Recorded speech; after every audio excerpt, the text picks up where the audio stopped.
Before modern crime thrillers, there was Dorothy L. Sayers. The trouble began, as so many English troubles do, with a bell that rang when no one had touched it.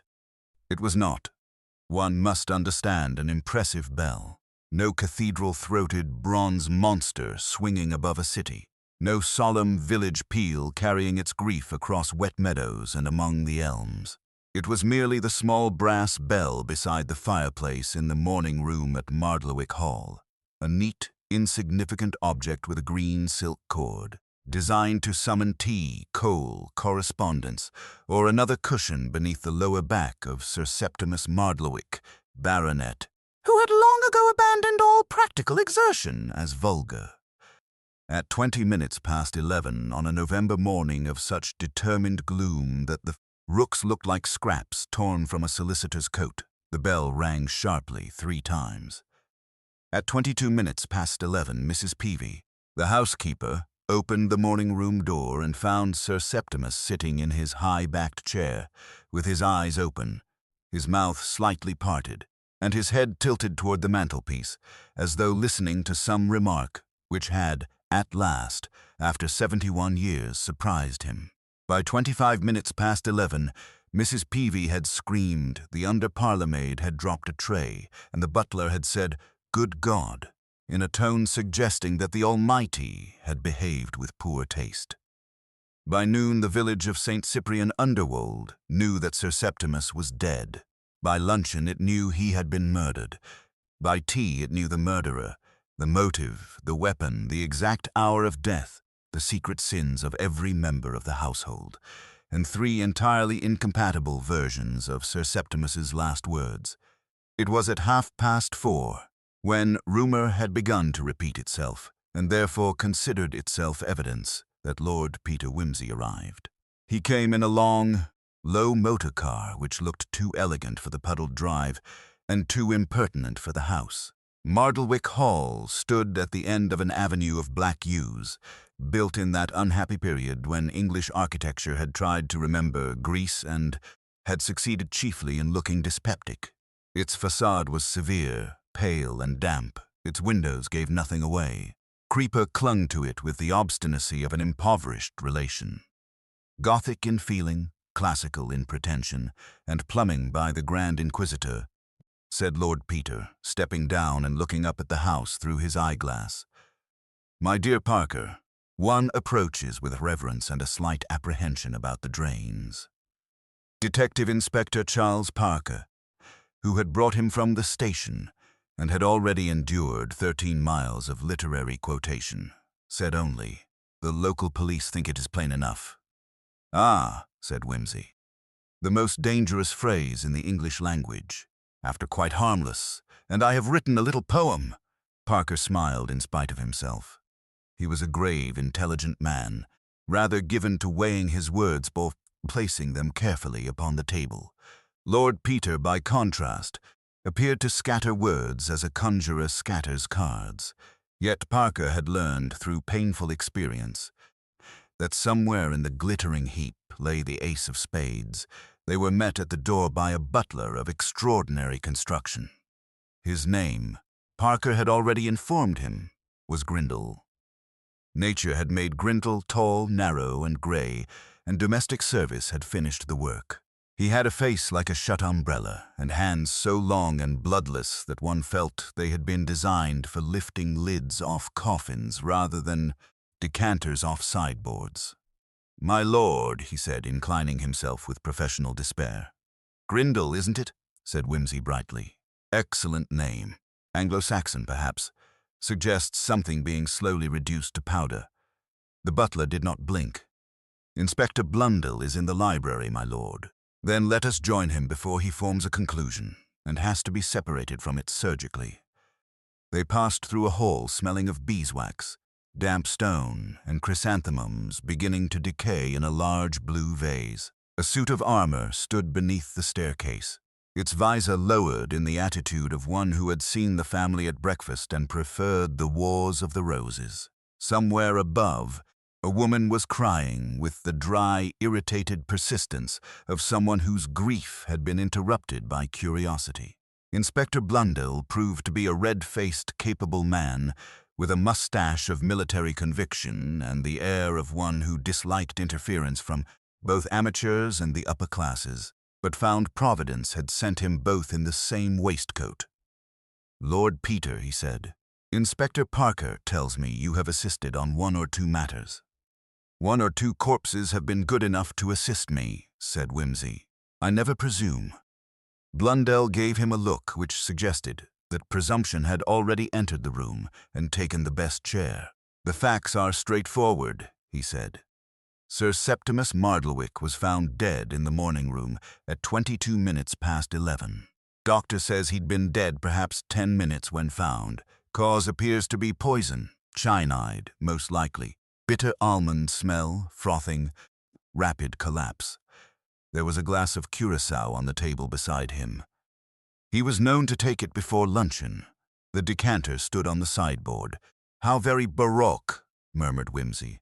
"Curacao before luncheon. One sees at once why Providence intervened. The decanter was used by no one else." "So they say." "So they say is the national anthem of murder," said Wimsey. "Who was in the house?" Blundell opened his notebook. "Lady Mardlewick, widow, Mr. Adrian Mardlewick, nephew and heir, Miss Celia Vane, Sir Septimus's ward, Mr. Felix Trent, solicitor. Reverend Ambrose Glyde from the village. Staff, Grindle, Mrs. Peavy, 2 maids, cook, chauffeur, and a gardener outside. Also a Mrs. Althea Quince, guest of Lady Mardlewick." "Quince," said Wimsey, "like the fruit, highly literary. One hopes she is not preserved in syrup." "She is," said Parker quietly, "apparently interested in spiritualism." "Ah, then she is preserved in ectoplasm, a stickier medium." Inspector Blundell's mustache stiffened. "There is some talk of the bell," he said. "Nonsense, likely." "Excellent. I adore nonsense. It is so often the one respectable witness." Blundell frowned. "The bell beside the fireplace rang 3 times at 20 past 11, Mrs. Peavy heard it from the passage. She went in 2 minutes later and found him dead. The odd thing is, Sir Septimus could not have rung it. Couldn't he? He was already dead or dying. The cord was hanging behind his chair, not near his hand, and there was no one else in the room. Lord Peter's eyelids drooped slightly. It was a tiny alteration, but Parker noticed it. He always did. Wimsey, when bored, became decorative. When interested, he looked almost vacant. "No one else," repeated Wimsey. A spacious phrase. It has sheltered more murderers than any cupboard ever built. Blundell led them into the morning room. It was a long, rather airless apartment overlooking a sunken garden where wet statues stood among dead leaves, all of them wearing the outraged expression of persons who had been promised Italy and given Worcestershire. Heavy red curtains framed the windows. A Turkey carpet covered most of the floor. There was a writing table near the window, a sideboard against the inner wall, and by the fire a tall wing chair upholstered in faded green damask. Sir Septimus was no longer in it. His absence, however, had not improved the room. A little table still stood beside the chair, bearing a glass, a silver ashtray, a book with a marker in it, and a small lacquered box. On the mantelpiece sat a clock beneath a glass dome, flanked by 2 bronze sphinxes who appeared to know everything and approve of nothing. Wimsey crossed at once to the fireplace, not to the glass, nor the chair nor the table, but to the bell pull. He lifted the green cord delicately between finger and thumb.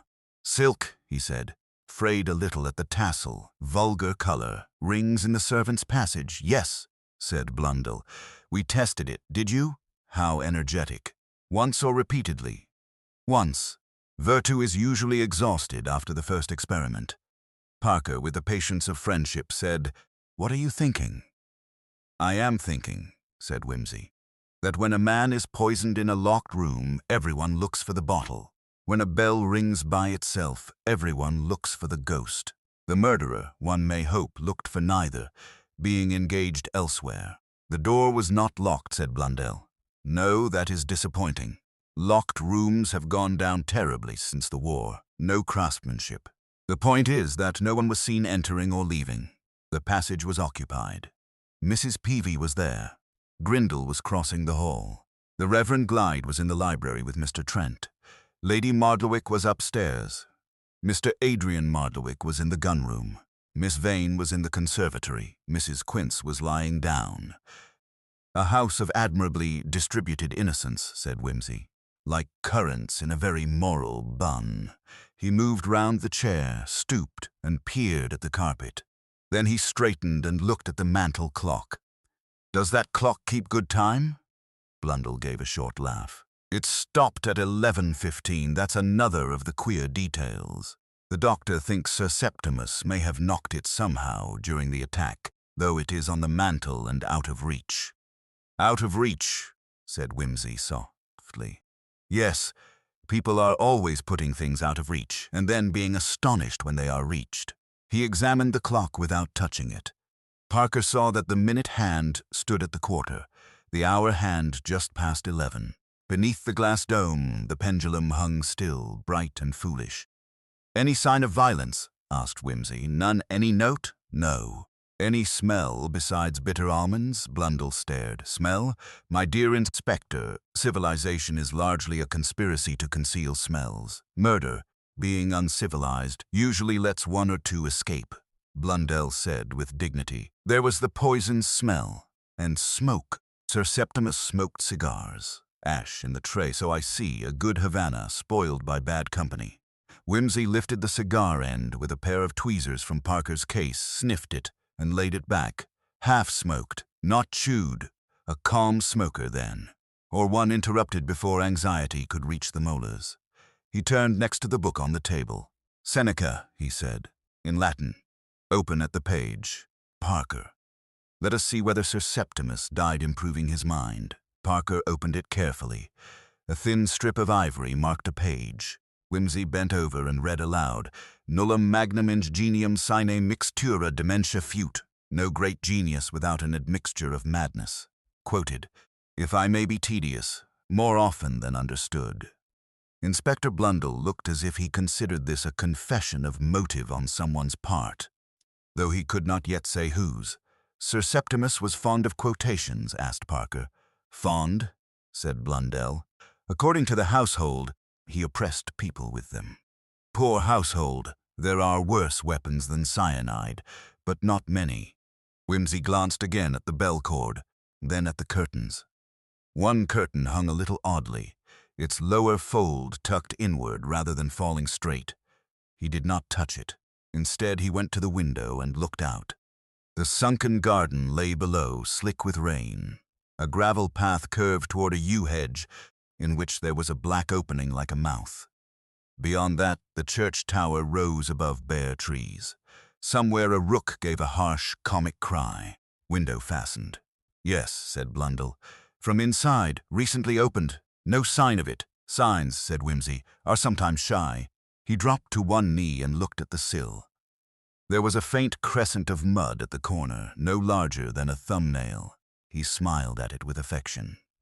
"Has the gardener been in?" "No." "Has anyone?" "Not since the body was found, except police and doctor." How careless of them not to come in covered with mud. It would have simplified everything. Blundell's patience thinned. "With respect, Lord Peter, the obvious suspect is Adrian Mardlewick. He inherits. He quarreled violently with Sir Septimus last night. He had debts. He admits he was in the gun-room, which opens to the side passage. He could have slipped in, poisoned the glass, and gone back." "Could he? The timing allows it." "Timing," said Wimsey, "is the corset of murder. It gives a fine shape if properly laced, but one broken stay and the whole figure becomes distressing." Parker coughed. "Adrian Mardlewick is being questioned now, in the dining room." "Then let him stew gently," said Wimsey. "A guilty man boils over too soon. An innocent one becomes underdone and indigestible. I should prefer first to hear Mrs. Peavy." Mrs. Peavy entered 5 minutes later, escorted by Grindle as though she were a visiting monarch of uncertain legitimacy.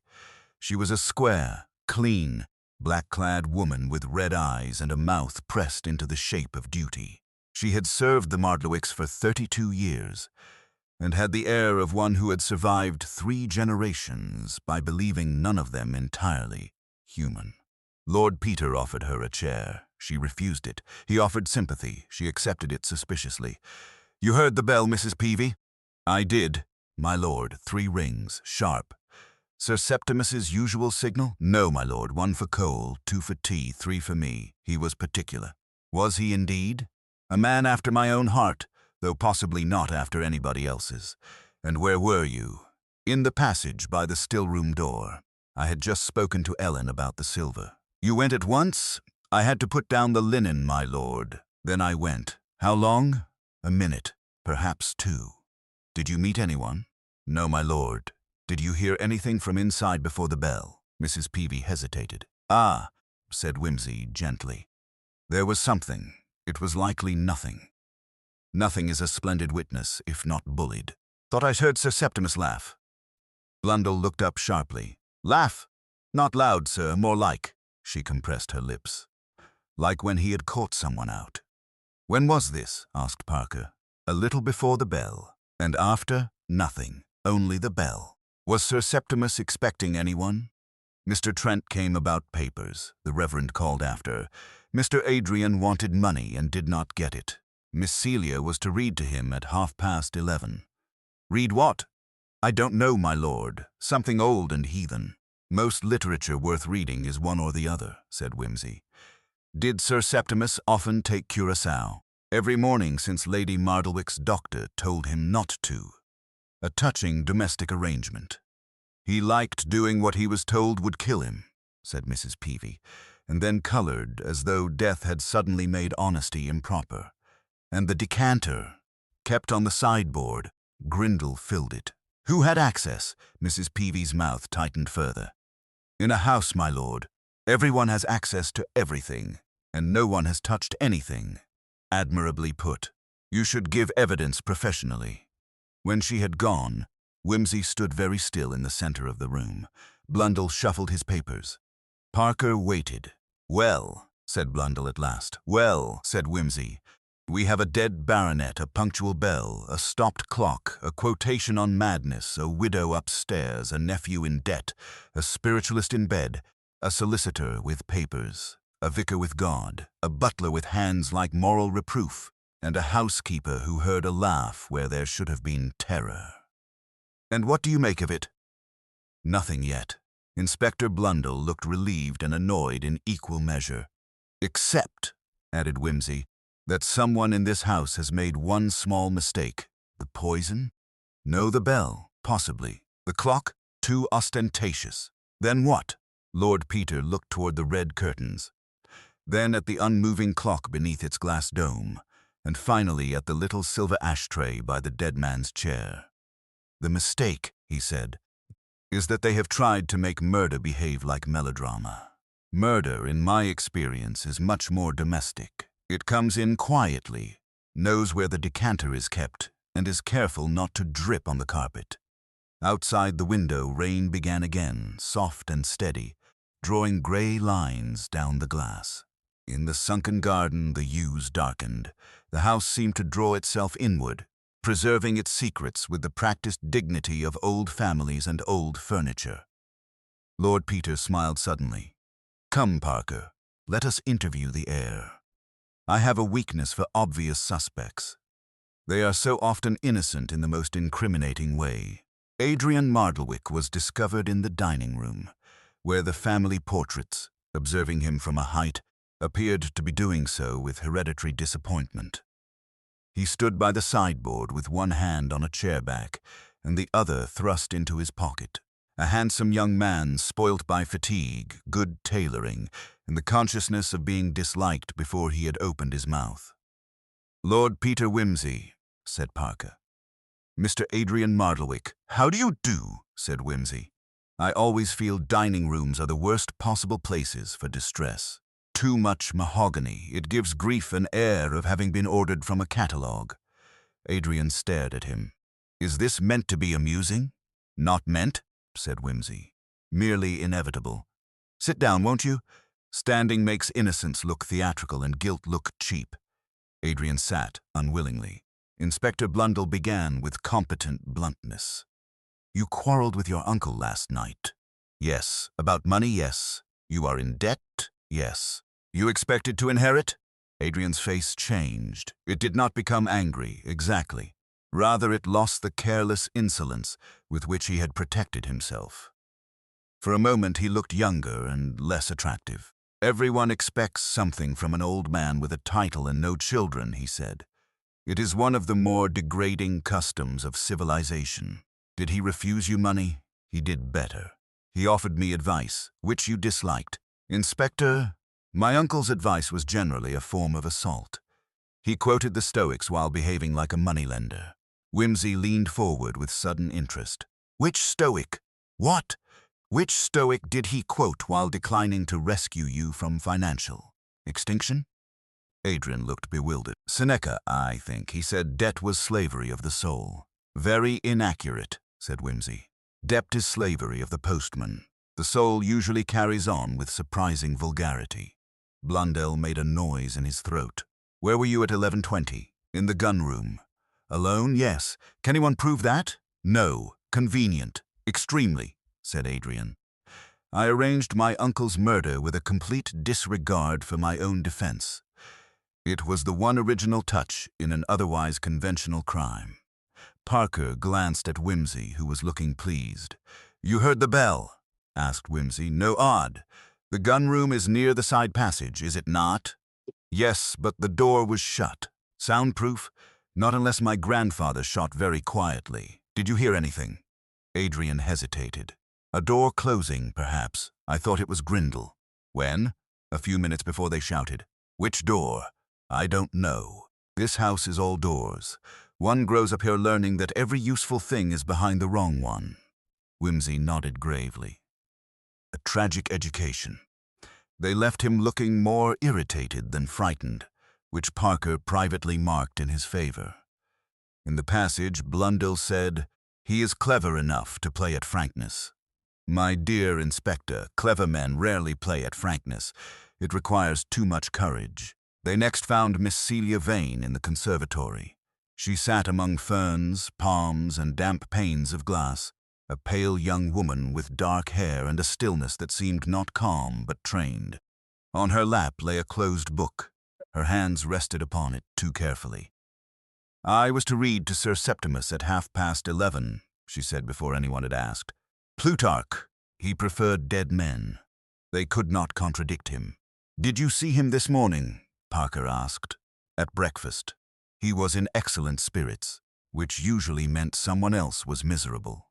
And were you? She looked at him steadily. Often. Wimsey wandered to a shelf of potted cyclamen. You were his ward? Yes. And fond of him? No. Blundell's pencil paused. Celia gave a faint, humorless smile. You asked for truth, Inspector, not embroidery. Sir Septimus took me in when my father died. People called it charity. Charity is a comfortable word for possession. Did he control your money?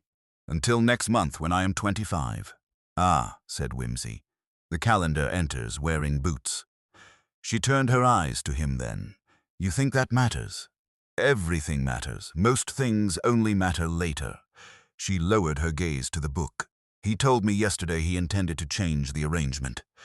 He said I was impressionable, ungrateful, and in danger of marrying beneath me. Were you ungrateful? Yes. The other, a touch of color rose in her face. No. But the denial came too quickly, like a curtain pulled over a lit window. At that moment, the conservatory door opened and Grindle appeared, noiselessly bearing a card tray on which there was no card. Lady Mardlewick will receive Lord Peter, he said. Will she? Murmured Wimsey. How brave of us both. Lady Mardlewick received them in a little upstairs sitting room which had been arranged with some determination to suggest invalidism without conceding defeat. There were shawls, smelling bottles, devotional books, and a fire hot enough to preserve fruit. Lady Mardlewick herself reclined upon a sofa in black, though the black looked less like mourning than like a long-established preference confirmed by events. She was a thin woman of 58 with beautiful bones, cold eyes, and that peculiar stillness sometimes found in people who have learned early that emotion is most useful when rationed. Lord Peter Wimsey, she said, offering 2 fingers. I knew your mother slightly. She once corrected the seating at a duchess's luncheon and saved 3 families from ruin. Dear Duchess, said Wimsey, she has always maintained that diplomacy began with place cards and ended with indigestion. Lady Mardlewick did not smile. You have come to assist the police, to confuse them principally. Assistance may follow in a weaker moment. Then I hope your weakness is delayed. I have no wish for this house to become a traveling entertainment. A corpse in the morning room is already a regrettable bid for publicity. Parker saw the faintest movement at the corner of her mouth. It might have been anger or amusement strangled at birth. Inspector Blundell took out his notebook. Where were you at 11:20? Lady Mardlewick, in this room, alone with my headache. Can anyone confirm it? My maid brought me sal volatile at 11 Mrs. Quince came in shortly afterwards and talked about vibrations until I sent her away. I believe she left before the bell rang. You heard the bell? No, these walls are thick, and I had shut the door. Wimsey, who had drifted toward a small escritoire, turned. Did Sir Septimus often ring 3 times? For Mrs. Peavy, yes. He had a passion for systems. Domestic tyranny is so much easier when numbered. Was he afraid of anything? My husband? He was afraid of being contradicted, an anxiety from which few husbands recover. He was not a coward, she said sharply. No, cowardice is usually warmer. Sir Septimus strikes me as having been courageous in the pursuit of discomfort. Lady Mardlewick folded her hands. Her rings flashed dully in the firelight. He was a difficult man, she said, but difficulty is not an invitation to murder. On the contrary, murmured Wimsey, it is often the engraved card. Blundell frowned.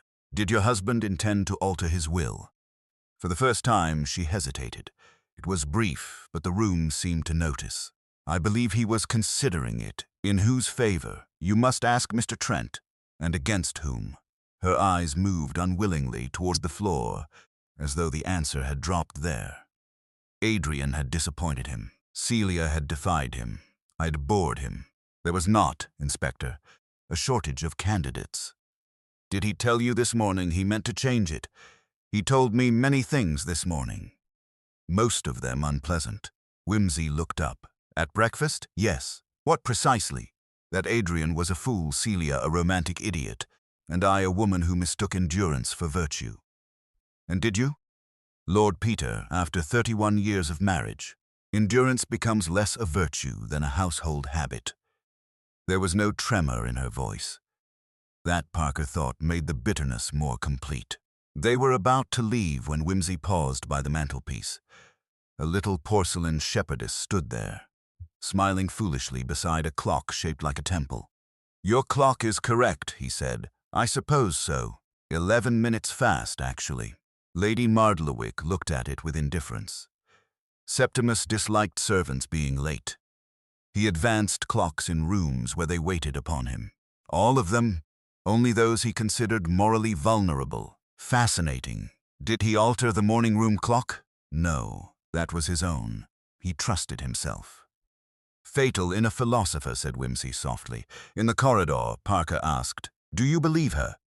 I believe her grief is genuine. She showed none. My dear man, expression is a vulgar luxury. Some people feel by not moving. They descended by the back stair, where the smell of polish gave way to cabbage, coal smoke, and the warmer humanity of servants' quarters. In the passage below, a row of bells hung beneath little painted labels: library, dining room, Lady Mardlewick, morning room. Wimsey stopped. Parker. Yes, observed the morning room bell. It hung slightly lower than the others, its brass mouth tilted, as though it had recently received a blow or suffered an indignity. Blundell said, It rang, naturally it moved. Bells, said Wimsey, do not remember indignities unless the hand that offered them was unusually persuasive. He touched nothing but bent close. On the wooden frame behind the bell was a pale scrape fresh against the older varnish. Inspector, he said almost cheerfully, when next you arrest the obvious heir, do remind me first to become interested in carpentry. The scrape behind the morning room bell detained Lord Peter for nearly 3 minutes. which was 2 minutes and 50 seconds longer than Inspector Blundell thought reasonable. "It proves someone has been careless with the mechanism," Blundell said. "My dear Inspector, carelessness is the polite name we give to intention when we have not yet discovered its tailor." The row of bells trembled faintly as a maid shut a door somewhere above. Wimsey watched them settle. The library bell quivered. The dining room bell swung once, and the morning room bell gave a small, sullen jerk quite unlike the rest. "There," he said. "There what?" said Blundell. "Temperament, most revealing in bells, dogs, and elderly aunts." Parker bent nearer. "The wire is tighter or shorter, or recently interfered with by someone who regards servants' bells as mere plumbing for sound. A spiritualist would call it manifestation. A mechanic would call it leverage. I prefer mechanics. They are less vain." They proceeded to the library, where the Reverend Ambrose Glyde and Mr. Felix Trent had been preserved, like two specimens in a glass case, by official request. The library was a melancholy room lined with calf-bound learning which Sir Septimus had apparently collected as other men collect grudges. Handsomely, expensively, and without affection. The Reverend Glyde was a broad pink man with soft hands and anxious eyes. His collar sat upon him with the strained sanctity of a halo worn for too long. Beside him, Mr. Trent, the solicitor, was dry, small, and precise, with a habit of touching his lips before speaking, as though sealing each sentence before dispatch. "We were here from 11:10 until the alarm," said Trent. "Sir Septimus had asked me to bring certain papers. The Reverend arrived while I waited." "Papers concerning the will?" asked Parker. Trent's lips received their little seal. "I cannot disclose professional." "Mr. Trent," said Wimsey, "a dead client has fewer privileges than a living one, though perhaps better manners." The solicitor gave him a chilly look. Sir Septimus wished to make alterations. Nothing was signed. "In whose favor?" "I am not at liberty." "Then be at geography," said Wimsey. "Were the papers here in this room at 11:20, in my case, and your case, beside my chair, and your chair?" Trent pointed. Wimsey crossed to it and examined the carpet, then the desk, then the long windows looking upon the same sunken garden. One window was unlatched. Blundell moved sharply. "That was checked. By whom? One of my men. And found closed." "Ah," said Wimsey. "Then it has opened itself out of sympathy with the bell." "This house is becoming distressingly animated." The Reverend Glyde cleared his throat. "There has been, I fear, some unhealthy talk in the village. Sir Septimus encouraged it." "About ghosts," said Parker. "About judgment," said the vicar with a slight shiver. "The old Mardlewick scandal. A servant girl drowned herself here 40 years ago.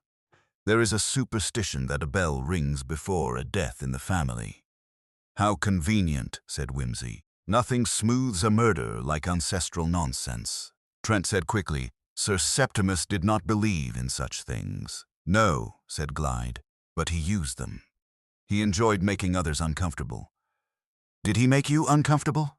The vicar's color deepened. He had discovered an indiscretion in parish accounts, a temporary irregularity. "I meant to correct it." "Money again," said Blundell. "Money is never again," murmured Wimsey. "It is always still." Trent snapped his case shut. "If we are listing motives, Inspector, you may include half the county." "Indeed," Wimsey turned. "Did Sir Septimus blackmail half the county, or merely educate it?" The solicitor did not answer. At the door, Lord Peter paused. On a small table lay a silver salver bearing 3 visiting cards.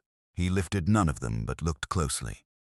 "Inspector, did Mrs. Peavy mention silver? She had spoken to the maid about it." "Yes, so she had.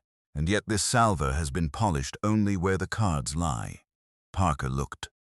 Around the cards the silver was bright. Beyond them, it bore a faint bloom of tarnish. "Meaning?" asked Blundell.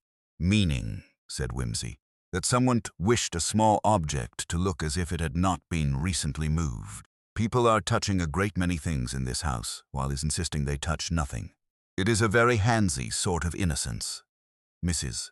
Quince was found not in bed, as rumor had maintained, But in the blue drawing room, seated bolt upright before a table on which stood a crystal ball, 2 candles, a vase of dead honesty, and a cup of tea gone cold from neglect, she was a large floating woman in mauve, with pale hair arranged in clouds and eyes of the pale, expectant sort often seen in people who have spent much of life waiting for messages from unsuitable quarters. "Lord Peter Wimsey," she breathed. "You bring an atmosphere." "Do I?" said Wimsey. "How careless. I usually leave it in the hall with my hat." Mrs. Quince smiled pityingly. "The skeptic always jokes at the threshold. The believer," said Wimsey, "so often charges admission." Parker, who had by now acquired the expression of a man watching 2 incompatible religions exchange visiting cards, asked where she had been at 11:20. "In my room," said Mrs. Quince, "at rest, not sleeping. One does not sleep when the veil is thin. Was it thin this morning?" "Paper thin. I had felt it since breakfast. There was pressure here." She laid a jeweled hand upon her brow, and a ringing in the air. "Very interesting," said Wimsey. "Was the ringing arranged in 3s? She looked at him reproachfully. "You mock. Yet the old bell has rung before death in this family. Sir Septimus knew it." "Sir Septimus knew a good many things he had no right to enjoy," said Wimsey. "Did he speak to you of this legend?" "Last night, after dinner. He asked whether the dead could be compelled to speak." "And you told him?" "That the dead speak when they will." "How unlike the living," murmured Wimsey. "They generally speak when they shouldn't." Mrs. Quince leaned forward. "There was another presence in this house. There usually is in country houses. It is called damp." "No, a young woman. Unquiet. Betrayed. The drowned servant?" Her lips trembled with satisfaction. "You have heard." "I have heard many things before luncheon and believed few of them before dinner." Blundell, impatient, said, "Did you leave Lady Mardlewick's room before the bell rang?" "Yes. I returned to my own room. By which staircase?" "The main." "Did you see anyone?" Mrs. Quince hesitated. "I saw Miss Vane near the conservatory door. She appeared distressed." Celia again, thought Parker. Wimsey, however, had turned his attention to Mrs. Quince's hands. "You wear perfume." "Violet essence." "Not almonds?" Her eyes widened. "Certainly not." "Excellent. Almonds are so assertive. They enter a room like a bad tenor." When they left her, Blundell said, "Foolish woman." "Very," said Wimsey. "But foolish people are useful. They notice things intelligent people improve out of existence." They returned to the morning room, where the rain had darkened the windows and the stopped clock still announced its impertinent 11:15. Wimsey stood by the mantel, hands behind his back. "Let us have time," he said. Parker took out his notebook. 11 o'clock. Lady Mardlewick's maid brings sal volatile. 11. Trent in library. 11:15. Morning room clock stops, allegedly. A few minutes later, Mrs. Peavy hears Sir Septimus laugh. 11:20. Bell rings 3 times. 11:22. Body found. Doctor estimates death about 10 minutes before discovery. "Which gives us 11:12, said Blundell. "Near enough." "Near enough," repeated Wimsey with distaste. The last refuge of bad murderers and worse railway companies, he went suddenly to the sideboard. The Curaçao decanter stood there, sealed by police hands but still glowing orange in the grey light. Who poured the drink? "Sir Septimus usually poured it himself," said Parker. "Usually is a cracked bridge. Still, suppose he poured it, drank and died. Why ring? Suppose another poured it and remained. Why ring? Suppose no one rang at all in the ordinary way. Then why should a bell desire to proclaim death at precisely the wrong moment?" He crossed to the curtains and this time lifted the tucked fold. Something small fell to the carpet with a dry click. Blundell stooped. "A curtain hook. A broken curtain hook," said Wimsey. "And unless my education has been shamefully neglected, not one belonging to these curtains." Parker examined the brass fragment. A length of fine dark thread clung to it. Lord Peter smiled without mirth. "Ah," he said softly, "our ghost has taken to needlework. The broken hook when placed upon the little table beside the dead man's chair, had an appearance of absurd insufficiency. It was the sort of object a housemaid might lose, a cat might bat under a sofa, or a murderer, if properly brought up, would be ashamed to include in his equipment. Inspector Blundell regarded it with frank dislike. "You think that rang the bell?" "I think," said Wimsey, "that it assisted Providence in appearing punctual." With thread, ingenuity, and an unflattering opinion of police eyesight, Parker turned the fragment carefully. "The thread is black, nearly black, dark green, I fancy, chosen against curtain shadow, a good color for sin in a well-furnished room." Blundell glanced from the curtain to the bell pull. A thread from the curtain to the cord, possibly. Or from the cord to something more interesting. We must not hurry the poor little thing into a confession. They traced nothing definite. The morning room had already suffered from doctor, constable, housekeeper, and grief, each leaving a different variety of disturbance. Yet beneath the right-hand curtain Wimsey found, caught in the carpet pile, another inch of the same dark thread. It had been snapped, not cut. "Clumsy at the end," he murmured. "That is reassuring. Perfect crimes are so discouraging to the middle classes." From there, he insisted upon visiting the side passage, the gun room, the still room door, and finally the narrow servant's stair, which climbed behind the morning room wall. Blundell followed with the air of a man attending a sermon in a language he disliked. At the turn of the stair, Wimsey stopped. "Parker, speak. What shall I say?" "Anything improving, preferably not poetry." Parker, obedient and puzzled, said in an ordinary voice, "It is raining harder." From below the words came back faintly, flattened and blurred by plaster. "Again," said Wimsey. Parker repeated the sentence. Wimsey moved 3 steps down, then 4 up, then laid his ear briefly against the wall. "Interesting. Sir Septimus could have heard voices here, but not words. Laughter might carry better than speech." "Mrs. Peavy heard him laugh from the passage," said Parker. "Yes, or heard someone produce a sound sufficiently like laughter to satisfy memory after death had explained it." Blundell stared. "You mean he may have been dead before she heard it?" "I mean," said Wimsey, "that chronology is a nervous witness. It alters its hat depending on who looks at it. They found Ellen, the under-parlour maid, in the scullery, polishing spoons with the concentrated misery of youth in service. She admitted speaking with Mrs. Peavy about silver at a little before 11:20. She had not seen anyone enter the morning room. She had, however, seen Mr. Trent in the passage earlier than he claimed. "At 11:05, maybe," she whispered. "He was by the green baize door. Trent had said he was in the library from 11:10. This was not impossible, but it was untidy." "And carrying his case?" asked Wimsey. "No, my lord. He had a little parcel, long and thin, a legal shape," said Wimsey. "The law is long, thin, and frequently wrapped in brown paper." Next they questioned Grindle, who listened without movement. Yes, he had filled the Curaçao decanter that morning. No, he had not tasted it. Yes, Sir Septimus trusted him. No, Sir Septimus trusted nobody. "Did he summon Mrs. Peavy often by 3 rings?" asked Wimsey. "When he wished to complain of something particular, my lord." "And this morning?" "He had mentioned the drawing-room salver." "Ah, the silver returns like a bad penny polished for church." Grindle's eyelids lowered. "Sir Septimus disliked tarnish. Did he dislike Mr. Trent?" "Sir Septimus disliked usefulness in others, my lord. He found it impertinent." For the first time, Wimsey laughed outright.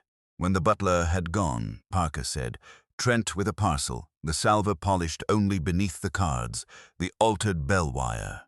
It begins to point away from Adrian." "My dear Parker, it began to point away from Adrian the moment everyone pointed toward him. And toward Trent? Toward Celia, toward a ghost with a sewing basket, and toward the deplorable habit of rich men arranging other people's lives from high-backed chairs." He looked again toward the morning-room door. "But chiefly," he added, "toward someone who needed Sir Septimus not merely dead, but discovered at the proper minute. That is always revealing. A corpse is a fact. A discovered corpse is an argument. The phrase appeared to please Lord Peter so much that he repeated it under his breath as they crossed the hall. A discovered corpse is an argument. Then, with abrupt frivolity, he asked whether anyone had thought to feed him. Blundell looked scandalized. Parker, accustomed to these violent descents from metaphysics to appetite, said, "There may be sandwiches." "There are always sandwiches in a bereaved house," said Wimsey. "They are the English substitute for lamentation." They were supplied in the breakfast room, with ham of a depressing pallor and coffee, strong enough to have revived the deceased had poison been a mere misunderstanding. While Parker ate, Wimsey sat turning a visiting card over between his fingers. It was one from the library salver, obtained after a brief diplomatic campaign with the constable on duty. "Mr. Felix Trent," he read, "Lincoln's Inn Fields." A very respectable card. Too respectable, perhaps. Respectability is often the varnish applied after the wood has cracked. "You think the salver matters. I think someone wished us to believe the cards had lain there all morning." But silver tarnishes democratically. It does not leave polite rectangles unless instructed. Then the cards were moved, or something beneath them was removed. Before Parker could answer, Miss Celia Vane appeared at the doorway. She had evidently come upon impulse and regretted it immediately. "I beg your pardon. I was told you were here." "Come in," said Wimsey. "We are sacrificing ham to reason. Will you assist?" She ignored the invitation. "Are they going to arrest Adrian?" Inspector Blundell is resisting temptation with heroic discomfort. "He did not kill Sir Septimus." "Love," said Wimsey mildly, "is a strong witness but a poor barrister." The color came again into her face. "I did not say I loved him. No, you said it much more clearly." She gripped the back of a chair. Sir Septimus meant to stop it. "He said Adrian was ruined and I was foolish, and that he would rather leave everything to a hospital for incurable clerks than see us marry. A noble charity. Under-supported, I imagine. He sent for Mr. Trent to change the settlements, but there was something else. I heard them last week in the study. Sir Septimus said, 'You forged once, Trent. Do not compel me to remember it aloud.'" Parker sat up sharply. "Forged, that was the word. And Trent?" he said, "For God's sake, not now." Then the door opened, and I went away. Wimsey's face had become pleasantly empty. "My dear Miss Vane, why did you not say this before?" "Because I was afraid it would make Adrian look worse. If Sir Septimus had changed his will, Adrian lost everything. If Mr. Trent was threatened, he had reason too, I thought." She stopped. "You thought truth might be rationed until it became useful. A common but dangerous economy." She lowered her head. "Yes."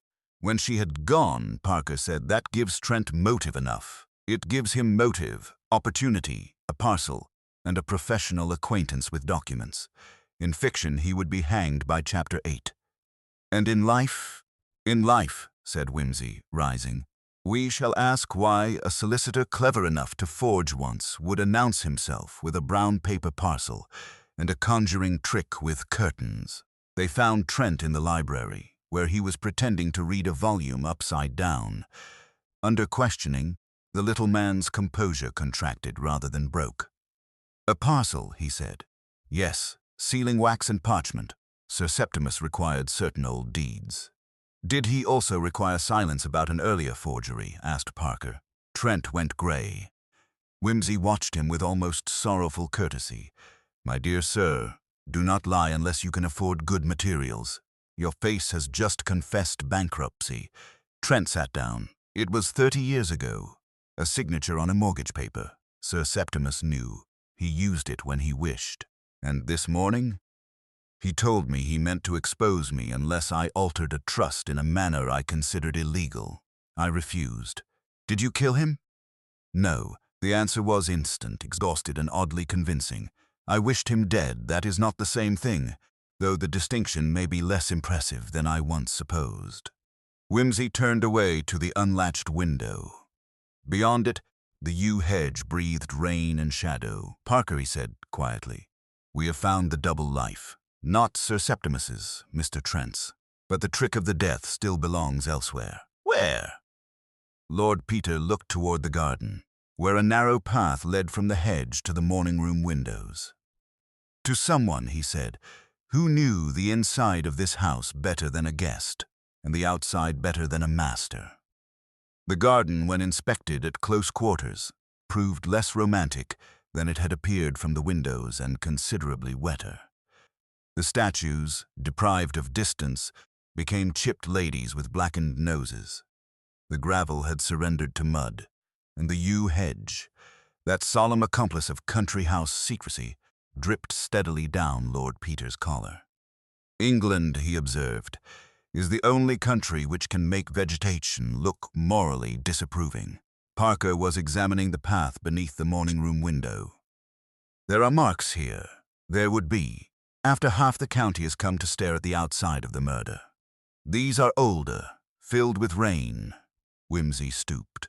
A narrow print showed near the border, not the heavy tread of a gardener's boot, nor the pointed elegance of Adrian's town shoes. It was small, square-toed, and faintly ridged. A servant's shoe, said Parker, or a woman's country shoe, or a solicitor with a secret passion for economy. Let us not force the footprint into matrimony with a suspect before it has been properly introduced. He moved along the hedge, parting the wet branches with his stick. Behind them lay a narrow maintenance walk, almost hidden from the house. It ran from the conservatory end to a little door half smothered in ivy. The gardener's door, said Parker. Locked? It was not. The latch lifted with a faint groan. Dear me, said Wimsey, even doors have begun confessing from sheer loneliness. The passage beyond was stone-floored, smelling of earth, paraffin, and dead leaves. It led into a potting room where tools hung in admirable order, except for one empty pair of hooks upon the wall. Beneath them was a pale rectangle in the dust. Something long and thin, said Parker. Long, thin objects are proliferating. Mr. Trent will be jealous. They summoned Hobb, the gardener, from the shelter of a shed. He was an elderly man with a face folded by weather into permanent skepticism. He admitted, after some hostility toward all indoor questions, that a pruning rod had been missing since morning. What sort of rod? Asked Wimsey. Light bamboo, my lord, for training the pear trees. Brass hook at end. Ah, said Wimsey, a gardening implement with social ambitions. Could that reach the bell cord through the window? Parker asked. Through a closed window, no. Through a slightly opened window, perhaps. Through a window opened beforehand and fastened afterwards by a person of dexterity. More, perhaps. Blundell, who had rejoined them, said, but the window was fastened from inside. Was it, or did it present the appearance of having been fastened? Appearances, Inspector, are the evening dress of lies. They returned by the conservatory. There, among the palms, Wimsey paused before a stand of hyacinths. A faint odor of bitter almonds still seemed to hover, though perhaps imagination had been tutored by death. Miss Vane was here, said Parker. Mrs. Quince saw her. So she said. You do not believe Mrs. Quince. I believe she saw a young woman distressed. I do not yet believe she knew why. A small work-basket stood beside Celia's chair. Wimsey lifted the lid. Inside were needles, silk scissors, and several reels of thread. One reel was dark green. A length had been recently broken. Parker looked grave. That is bad. It is worse, said Wimsey. It is obvious. You dislike obvious evidence. I distrust evidence that arrives with its hat on and announces its own name. Miss Vane may be in love, frightened, secretive, and in possession of thread. That is enough to make her human, not necessarily murderous. Still, he took the reel carefully and compared it with the fragment found beneath the curtain. It matched closely enough to satisfy a jury and too neatly to satisfy Lord Peter. From the hall came a sudden raised voice. Adrian Mardlewick burst through the conservatory door, pale with fury. They are saying Celia did it. No, said Wimsey. At present they are merely preparing to say it with confidence. Adrian turned on Blundell. She would never harm him. Would you? asked Wimsey. The young man stopped. "For her," said Wimsey softly. "Would you?" The anger drained from Adrian's face, leaving something naked behind it. "I would have fought him. I would have stolen from him if I had the courage. I would have prayed for him to die, and did. But I did not kill him. Prayer," said Wimsey, "is a risky alibi. It proves desire while denying action." Adrian looked toward the morning room door, then find who did. Lord Peter's expression, for once, had no ornament in it. "I believe," he said, "I am beginning to find who arranged that we should look in precisely the wrong direction. It was then that Lord Peter did a thing which annoyed everybody. He disappeared.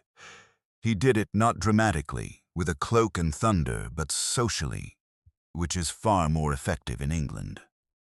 One moment he was in the hall asking Grindle whether Sir Septimus preferred his curacao at room temperature. The next he had vanished into those regions of the house where guests do not go unless they are lost, engaged, or improper. Parker found him 20 minutes later in the servants' passage, kneeling beneath the row of bells with a screwdriver borrowed from Hob and an expression of almost indecent happiness. "My dear Parker, behold the nervous system of the English country house. I should rather behold you not being arrested for interfering with evidence. Evidence, like children and governments, improves when properly interfered with." The morning room bell had been detached from its hook. Behind it, the wire passed upward through a small brass guide and disappeared into the wall. Wimsey had exposed a short length of it. Around the wire, almost invisible against tarnished metal, was a loop of fine green silk. "There," he said, "the thread from Celia's basket, precisely, or from a basket made to look like Celia's. Observe, if one draws this loop sideways, the bell rings without the cord in the morning room being touched. But the pull must come from here, from the passage, not the room." Mrs. Peavy was in the passage. Yes, with linen in her arms and Ellen talking of silver. A magnificent screen composed entirely of domestic virtue. "You think someone stood near her and pulled it?" "No, too risky. Someone arranged the pull beforehand and caused it to operate later." "With what?" Wimsey held up a thin, bent length of brass. A curtain hook attached to thread passed round the bell wire, led beneath the baize door, and fastened to something moving. "Moving?" "The green baize door itself, I fancy. When opened fully, it would tug the thread. When released, the thread would snap or drop. A bell rings 3 times if the wire is jerked and allowed to recoil. A ghostly summons, produced by household carpentry and a want of reverence." Parker frowned. "Who opened the baize door at 11:20? "Ah, that is the parlor game.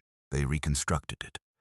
At 11:20, Ellen had carried a tray from the still room toward the kitchen. Grindle had crossed the hall. Mrs. Peavy had lifted the linen and turned toward the morning room. The baize door, which separated servants' quarters from the family hall, had swung open twice within that minute. "And who passed through?" asked Parker. "According to everyone, nobody important. Nobody important usually means a servant, or someone treated as one. They found Mrs. Peavy in her sitting room. She looked up from a drawer of household keys, her face composed but gray. "Mrs. Peavy," said Wimsey gently. "Who opened the baize door when the bell rang?" "No one, my lord. It was shut before." She looked at him. "Miss Vane came through from the conservatory way. She was crying. And after, Grindle, carrying a salver." "The salver from the library?" Her mouth tightened. "I do not know. Mrs. Peavy, you have served this house 32 years. You know the sound of a spoon dropped in the nursery from 2 floors away."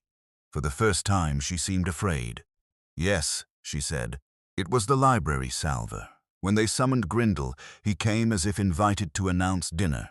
His long white hands rested at his sides." "The salver," said Wimsey. "I was taking it to be polished, my lord. It had already been polished where the cards lay, so I observed, and beneath the cards." Nothing moved in Grindle's face. Yet Parker saw the hands curl, not much, but enough. There was nothing beneath the cards. "My lord," Wimsey sighed. My dear Grindle, that is unfortunate. I had not asked whether there was. The silence that followed seemed to deepen the house around them. At last Grindle said, Sir Septimus required exact service. And exact suffering? The butler's eyes lifted. For 1 second there was no servant in them, only an old, exhausted hatred. Sir Septimus required everything, he said. Lord Peter looked toward the morning room, where the dead man's chair waited in fading firelight. Yes, he said softly, I begin to think he did. Grindle's sentence remained in the air after he had gone, like the smell of a candle just extinguished. It was not confession. It was something more dangerous, because less convenient. A confession tidies a room. Hatred merely shows where the dust has lain. Inspector Blundell was for detaining him at once. He had access to the decanter, the bell mechanism, the salver, everything. My dear Inspector, said Wimsey, so has oxygen, but we do not handcuff the atmosphere. He lied about the salver, certainly, which proves that something was on it, under it, or removed from it. It does not yet prove cyanide. Parker said, what could have been hidden beneath visiting cards paper? A key, a thin packet, a note. Or, if Providence has read enough sensation novels, the missing portion of a will. But I suspect something less theatrical and more damaging. They returned to the library. Wimsey stood before the little table where the salver had lain and considered the visiting cards now spread upon it. Trent's card, the vicar's card, and a third belonging to Mrs. Quince. Curious, he murmured. What is? Mrs. Quince was staying in the house. Why should her visiting card be on a salver in the library? Blundell blinked. Perhaps she sent it in when she arrived. And it remained there like a fossil of etiquette. No. Cards move through a house like gossip. They are presented, inspected, forgotten, and cleared away. A guest's card on a morning salver is an affectation, or a screen. He lifted his head sharply. Fetch Mrs. Quince. She came in mauve splendor, fluttering with offense and anticipation. Madam, said Wimsey, did you place your card on this salver? No. Why should I? Why, indeed? Did Sir Septimus ever ask you to write anything for him? A message, perhaps, in a spiritual hand. Her eyes widened, then narrowed. He mocked what he did not understand. He understood mockery admirably. Did he ask you to conduct a séance? Last night, she said, after a pause. He wished to frighten Lady Mardlewick and poor Miss Vane. I refused. Did he name the spirit, the drowned girl, Martha Roke? At the name Grindle, standing by the door, made the first involuntary movement Parker had seen in him.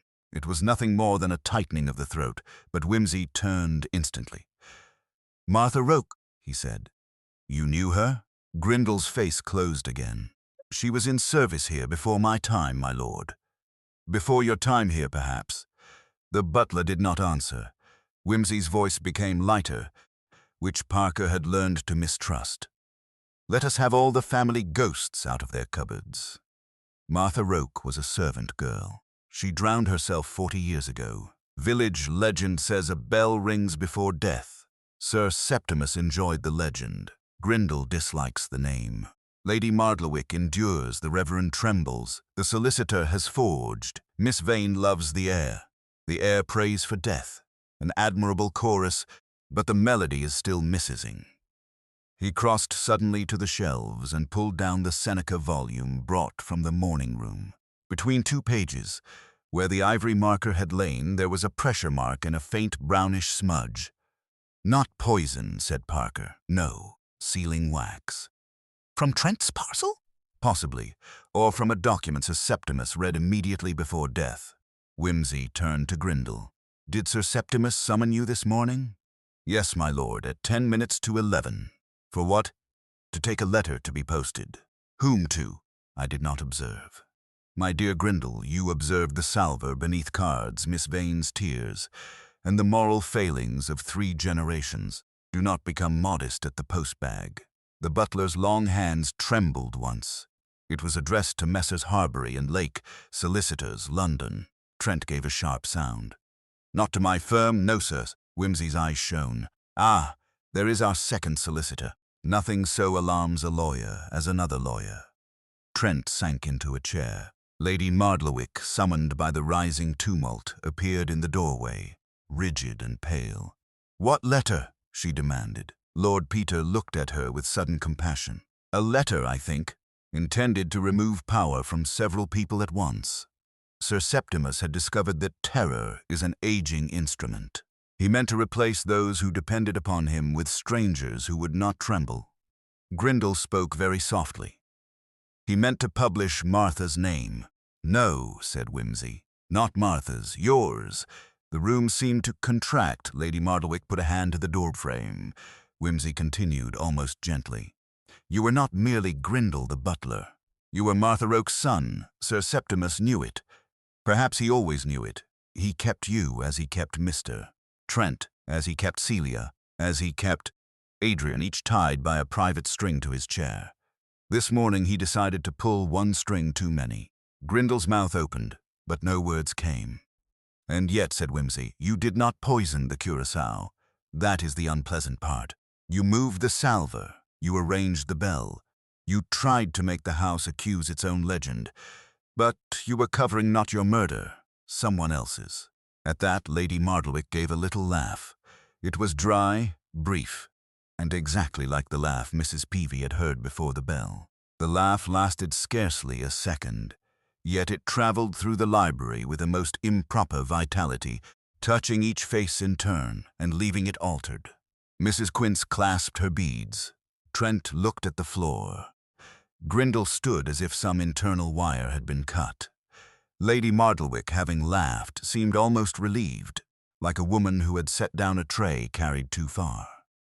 "My dear Lady Mardlewick," said Lord Peter very softly, "you should not have done that. It is the sort of small economy of feeling which ruins an otherwise careful account." She looked at him with contempt. "Are you accusing me because I laughed?" "No.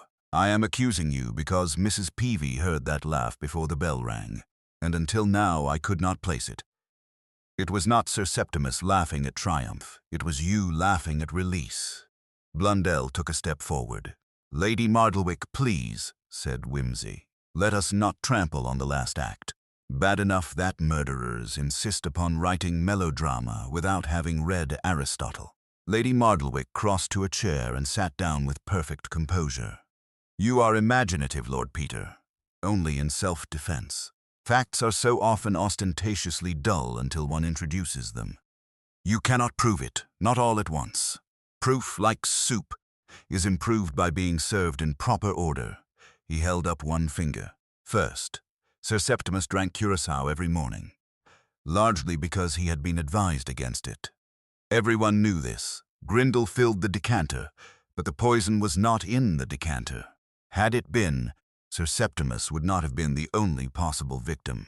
Servants, police, or some later investigator might have detected too much, too soon. The poison was in the glass. Lady Mardlewick said nothing. Second, only someone admitted without alarm to the morning room shortly before 11. 20 could have prepared that glass. Adrian could have slipped in, but Sir Septimus would have watched him. Trent might have entered, but he was expected in the library and frightened of professional exposure. Celia would have been challenged. Grindal would have been commanded. You, however, could enter as a wife enters after 31 years. Noticed, resented, but not questioned. Her hands tightened slightly upon the chair arms. Third, you had no need to remain. You came down after your maid left, carrying sal volatile perhaps, or some other innocent bottle. You spoke with your husband. He told you of the letter to Harbury and Lake. He meant to expose Grindal, ruin Trent, disinherit Adrian, bind Celia, and perhaps humiliate you one final time. You placed the poison in the glass while he turned to the mantle or the book. He drank, he understood too late. Grindal made a sound, low and harsh. Wimsey did not look at him. Fourth, the clock, it did not stop at the moment of death. It was stopped earlier, or afterwards, to support a false hour. Sir Septimus trusted his own clock, therefore others trusted it too. But Lady Mardlewick told us her husband altered household clocks to control servants. She alone drew attention to the habit while pretending indifference. A neat mind, but too neat. The wrong clock was theatrical. Lady Mardlewick's face had gone grey, but her voice remained cold. "And the bell—" "Ah," said Wimsey. "The bell was Grendel's sin, not yours. He found Sir Septimus dead or dying before the household knew. He saw the glass, understood too much, and chose to use the old legend to drag suspicion away from the true private cause and toward the house's ancient cruelty. The thread, the hook, the baize door, all Grendel, a servant's revenge upon the dead master. But it was clumsy because it was improvised after the murder, not part of it," Grendel whispered. "I meant them to know what he was." "Yes," said Wimsey, "and in trying you nearly saved his murderer."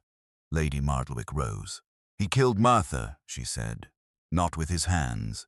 He was young then, and she was a servant, and when she bore his child, his family paid her to vanish. She drowned herself. Later he brought her son into service and watched him bow for 20 years. Her voice broke only on the last word. "And you knew. I learned after I married him. He told me when drunk. He thought it amusing." "Why now?" asked Parker. Lady Mardlewick looked toward the rain-dark window.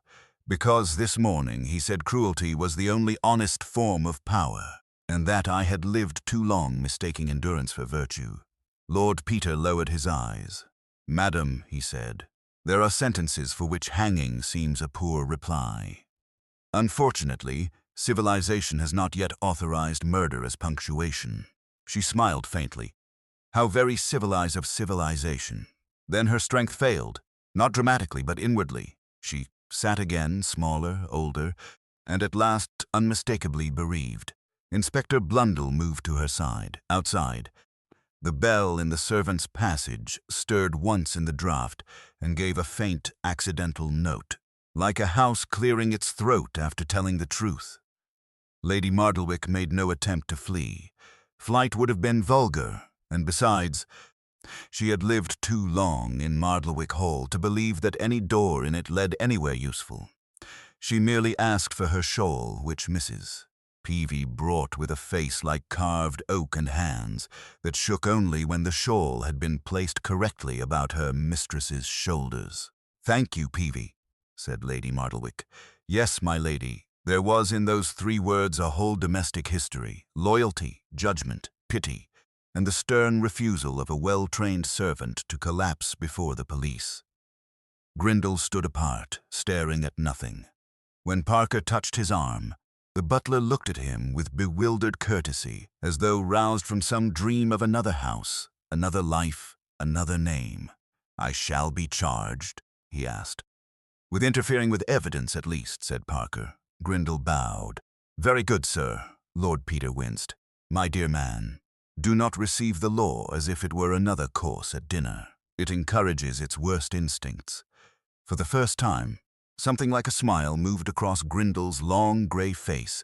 It vanished almost at once. Lady Mardlewick turned to him. "I am sorry."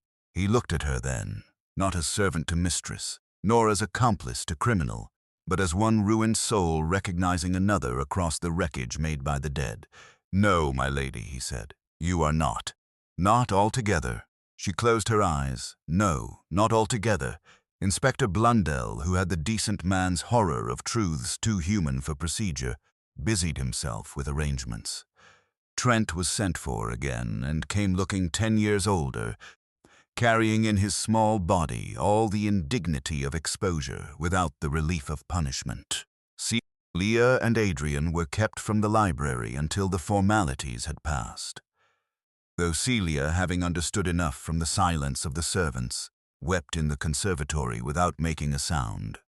Adrian stood beside her, awkward and helpless, which is often the nearest young men come to tenderness. By evening the rain had stopped. The clouds lifted grudgingly from the park, revealing a thin strip of yellow sky behind the black yews. Mardlewick Hall looked no less ugly, but rather less certain of itself. Parker found Wimsey in the morning room, looking at the empty chair. "You are very quiet," said Parker. "Am I? How damaging to my reputation." "You pity her." "I pity nearly everybody," said Wimsey. "It is one of my more inconvenient vices." One may condemn murder with perfect sincerity and still admit that some victims make morality work for its living. Parker said. She planned it calmly. Yes, calm is often despair after it has been properly dressed. And Grindle? Grindle tried to turn a private murder into public judgment. Very Old Testament. Bad evidence, but excellent symbolism. Parker smiled faintly. You will never make a policeman, God forbid. I should be dismissed for excessive adjectives. They went out through the hall. Mrs. Quince hovered near the stairs, whispering that the spirits had been vindicated. Wimsey paused. Madam, he said, the dead have quite enough to answer for without being credited with our detective work. She drew herself up. You deny the unseen? Not at all. I merely prefer not to confuse it with string, curtain hooks, and poisoned curacao.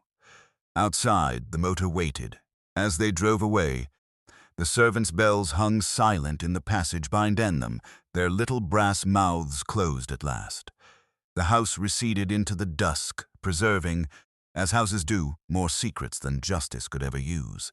Parker said, What will happen to them? To Lady Mardlewick? The law will decide. To Celia and Adrian? They will marry, quarrel about money, and discover that romance is no substitute for a competent accountant. To Trent? He will become honest from terror, which is the least attractive road to virtue. To Grindle, perhaps at last he will stop bowing. And Sir Septimus, Lord Peter leaned back and closed his eyes. Sir Septimus, he said, has achieved the only form of silence he never imposed on anybody else. The car turned between the wet yews and out toward the darkening road. Somewhere behind them in the house of polished silver and misquoted Latin, a single bell stirred in the draught, but this time no one answered it.